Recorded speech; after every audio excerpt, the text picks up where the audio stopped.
Bienvenue mesdames, messieurs sur cette plateforme Azania African. Je vous ai dit tout à l'heure de quoi est-ce que nous allons parler, mais en introduction, en propos liminaire, il sera question de partager l'actualité. Qu'est-ce qui a dominé l'actualité au courant de cette semaine? Cette semaine, pour une deuxième fois consécutive, l'Afrique a été mobilisée sur une question, celle des attaques contre les populations, celles attaques des populations locales contre les populations dites étrangères en Afrique du Sud. Et dans une précédente vidéo, nous avons tenté d'apporter des éléments de compréhension. Comment est-ce qu'on peut comprendre que des Africains noirs attaquent d'autres Africains noirs? C'est ça la question de fond.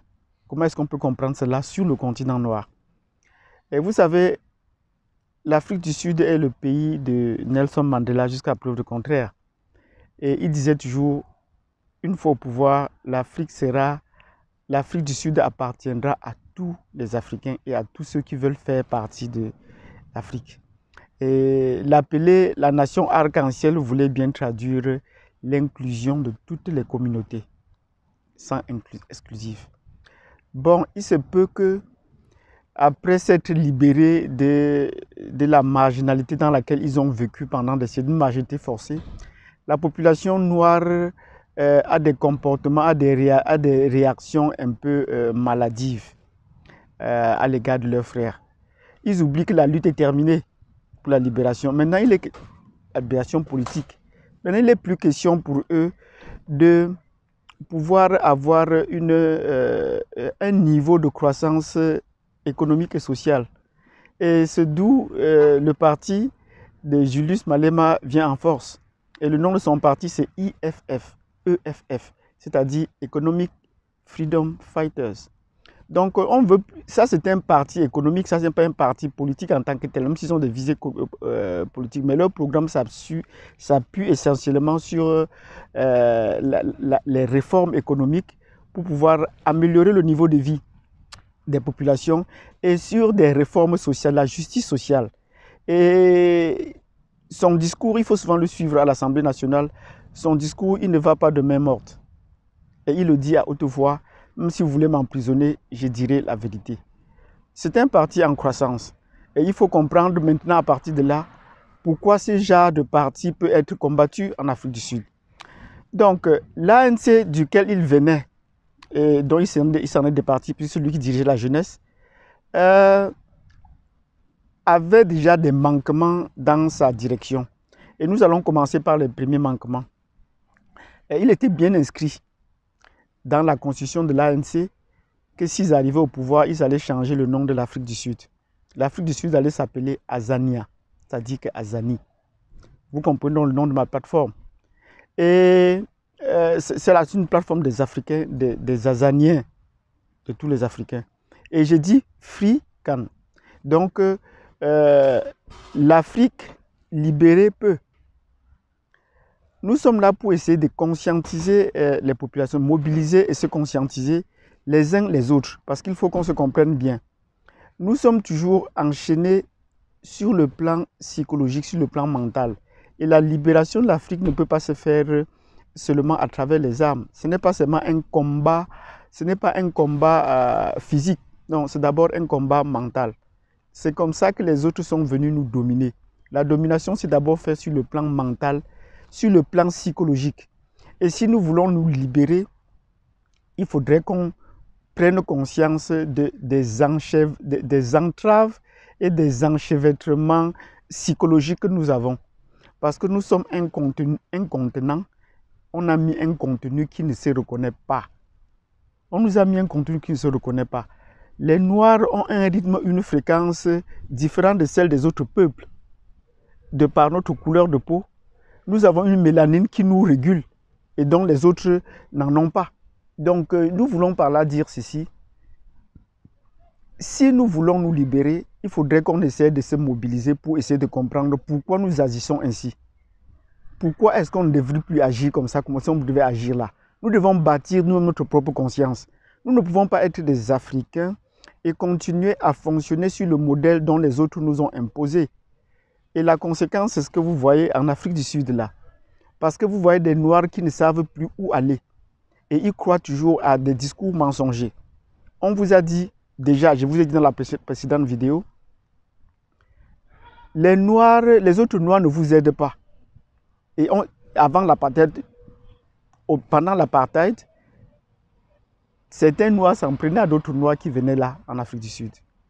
30 ans, c'est fini, on y revient toujours. Et ces attaques ont des conséquences et auront encore des conséquences très graves. Nous sommes là pour l'éveil des Africains. Nous sommes là pour partager l'éveil des Africains. Si quelqu'un a une astuce, il nous la propose. Mais j'ai dit sur cette plateforme, notre libération va passer d'abord par une mobilisation et une conscientisation. Être conscient que c'est au niveau mental. Qu'est-ce qu'on nous a enseigné et qui cloche? Parce que c'est comme ça que quand on voit les attaques en Afrique du Sud, là, on se demande, mais comment est-ce que des Noirs peuvent attaquer d'autres Noirs? Et le gouvernement ne dit rien. Donc il faut comprendre, ça c'est un élément que je vais apporter aujourd'hui, c'est que le gouvernement actuel qui est en place s'est fait élire sur la base de l'immigration. Ils ont dit pendant la campagne, avec ce nouveau président, que c'est l'immigration qui continuait à appauvrir les populations et qu'il faudrait voir dans quelle mesure on va essayer de limiter ou de contrôler l'immigration. Mais ça a donné des idées à la population locale. Pourquoi est-ce qu'on ne parvient pas? C'est parce qu'il y a des étrangers. Mais est-ce que c'est vrai? Pourtant, ce n'est pas vrai. Pourtant, ce n'est pas vrai. Nos leaders sont toujours dans les discours populistes qui ne parviennent pas à justifier leur comportement. Le président actuel a pendant été longtemps chargé des réformes économiques au sein de son parti et de les proposer au gouvernement. On a voulu le faire entrer dans le gouvernement très tôt de Nelson Mandela. Cela ne s'est pas produit parce qu'on expliquait qu'il était jeune et qu'il avait encore de la fougue, de la jeunesse et du talent. C'était un bon technocrate qui pouvait déjà mettre les réformes économiques en place. C'était ça son travail. Mais 20 ans après, 15 ans après, avant qu'il ne passe à la tête de la présidence, parce que faute de personnes pour le remplacer et prendre la tête du président, il n'a pas failli, il a failli à sa mission. Il n'a pas pu organiser les bases économiques pour pouvoir accroître le niveau de vie des Sud-Africains. Les Noirs sont toujours à la marge, ils sont toujours dans la pauvreté. Mais qui sont ceux qui détiennent donc les ressources? Le niveau global de l'Afrique du Sud n'a pas baissé, mais c'est les populations blanches et indiennes qui continuent à s'accaparer toutes les ressources financières du pays. Et ce qui se passe en Afrique du Sud, c'est ce qui se passe au niveau global. Parce qu'il y a des choses qu'on ne peut pas enseigner à vous, l'Africain. Il y a des choses qu'on dit qu'on ne doit pas vous enseigner. Par exemple, on refuse de nous enseigner l'art militaire. On refuse de nous enseigner l'art militaire. Et je pose la question à ceux qui m'écoutent. Est-ce que vous savez où Thomas Sankara a été formé? On parle de lui, on le magnifie, mais on ne dit jamais où il a été formé. Ce n'est pas dans les écoles militaires européennes que vous allez rencontrer sa formation. Cherchez, vous me direz, cette plateforme. Donc, la première des choses, c'est qu'on n'enseigne pas aux Africains l'art militaire. Et par conséquent, on s'assure, ou les Occidentaux s'assurent, que les Africains ne maîtrisent pas l'arme à feu, ou même son utilisation, ni la production, ni son utilisation. C'est pour cela que pour libérer Nelson Mandela, il fallait démanteler la bombe nucléaire, il fallait démanteler l'énergie nucléaire qu'ils avaient installée en Afrique du Sud.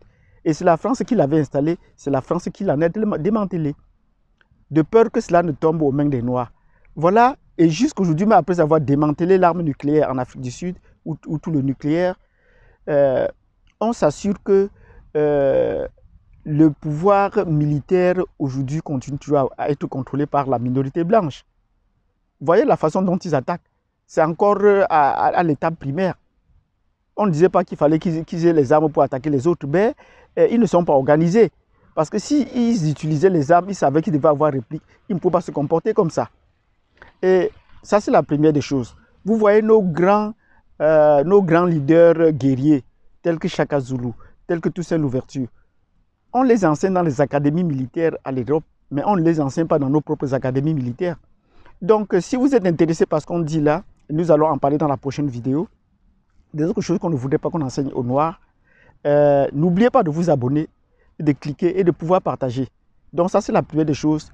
Éviter que les Noirs ne maîtrisent l'utilisation de l'arme à feu, qu'ils n'en produisent pas, tant sur le continent, et qu'ils n'en achètent pas assez, trop ailleurs. Voilà une première chose. Et il y a une deuxième chose que nous allons revoir la prochaine fois. Des choses qu'on nous interdit de nous en approprier. Et c'est là pour essayer de maintenir un contrôle sur nous. Donc, quand nous voyons ces attaques, c'est une attaque de trop.